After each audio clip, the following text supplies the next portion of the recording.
There are three important lessons a small business owner can draw from chapter 1 of the 2010 Constitution of the People's Republic of Kenya.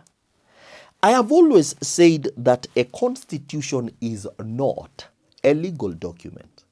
A constitution is a social contract with legal consequences. If this document can run this entity we call the Republic of Kenya, can you imagine what that document can do in helping you improve your business, improve your processes, making your business grow, expand, and be attractive to investors? These three simple lessons are sovereignty of the people, supremacy of the Constitution, and defense of this Constitution. Article 1.1 says that all sovereign power belongs to the people of Kenya and shall be exercised only in accordance with this constitution. As a small business owner, what are those indicators, what are those determinants that inform the decision making, inform your activities, inform your functions, and inform your performance? When you look at a small business, particularly the ones that have assumed limited liability status, you will identify three categories of people.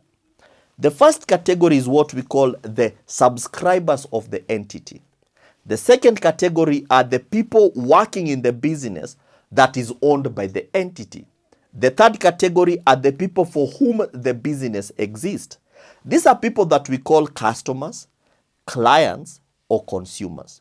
When we are dealing with the subscribers of a business, when you look at Companies Act 2015 laws of Kenya, you will easily spot four categories of people mentioned. One is a promoter. Then a promoter relies on subscribers at the pre-incorporation phase of that entity. Once they have incorporated it, those subscribers become shareholders. When they are shareholders, then they can elect directors amongst themselves. Under the laws of Kenya currently, the subscribers threshold, you are allowed to invite as many as 50 people to help you in incorporating an entity. I need you to understand, whether it's a barber shop, a salon, a hardware, a car wash, a legal practice, there is a huge difference between the entity that you incorporated and the business that entity is involved in. Those two important points of departure are further crystallized by two important documents that every business must file with the registrar. The first document is what is called Memorandum of Understanding, and Memorandum of Understanding deals with the arrangements the subscribers have amongst themselves to the point of ownership and how valuation of that ownership is arrived at. The second document is what we would call Articles of Association. Articles of Association are the commercial pursuits that business will be involved in the interest of that entity. So I need you to understand, and you need by now to have identified those 2 points of departure. Where does the entity begin? Where does the entity end? Where does the business of that entity begin? And where does the interest of that business end? Then the people that work in the business are the people that should always at all times conduct themselves in the best interest of the owners of that business, that are called the shareholders of that business. It is important for you to understand that at any given moment, a business should conduct itself in the best interest of the shareholders. The shareholders are the real owners of that business. Just in the same way, in the Republic of Kenya, our public officials should always conduct themselves in the best interest of the shareholders, who are the citizens, the people of the Republic. The second important lesson that I want you to understand is the supremacy of this constitution.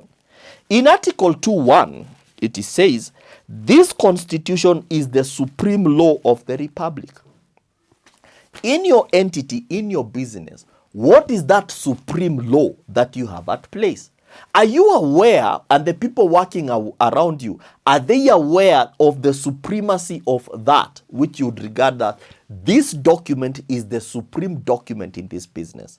Allow me to remind us that there are two important documents that every business must have: the Memorandum of Understanding and the Articles of Association.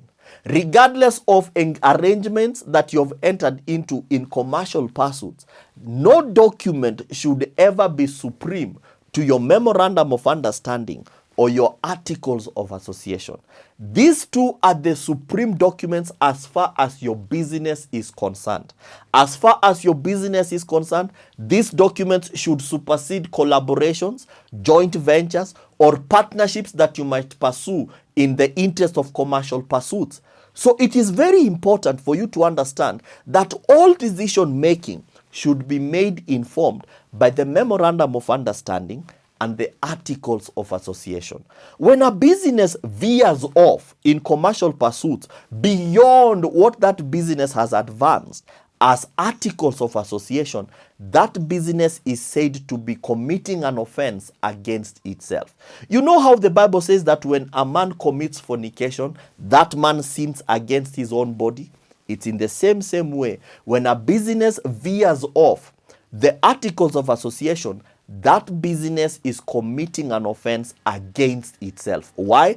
Because the number one interest of every business is to constantly secure shareholder value.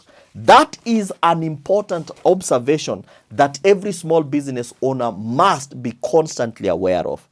The third lesson that I would want you to understand is the defense of this constitution. Article 3.1 says every person, whether they are disabled or not, whether they are educated or not, every person has an obligation, it's a duty to respect, uphold, and defend this constitution. When it comes to your business, every person that is identified with that business, whether they are the subscribers, the shareholders of that business, or the people working in the business, every person must be conversant with the Memorandum of Understanding, and every person should be conversant with the Articles of Association. Any other decision making, any other commercial pursuit must all be judged in respect of this is the Article of Association. These are the things this business is allowed to pursue. These are the things this business is not allowed to pursue. So from time to time, a business might improve its founding documents. It is acceptable, it's allowed, just the same way we constantly and we continually review and improve the constitution. We should similarly also be improving the Memorandum of Understanding amongst the shareholders. We should also be improving the Articles of Association, because it is the Articles of Association that will inform the commercial pursuits a business should always consider. My name is Ogwang. I am the principal at Franchise and Licensing Institute.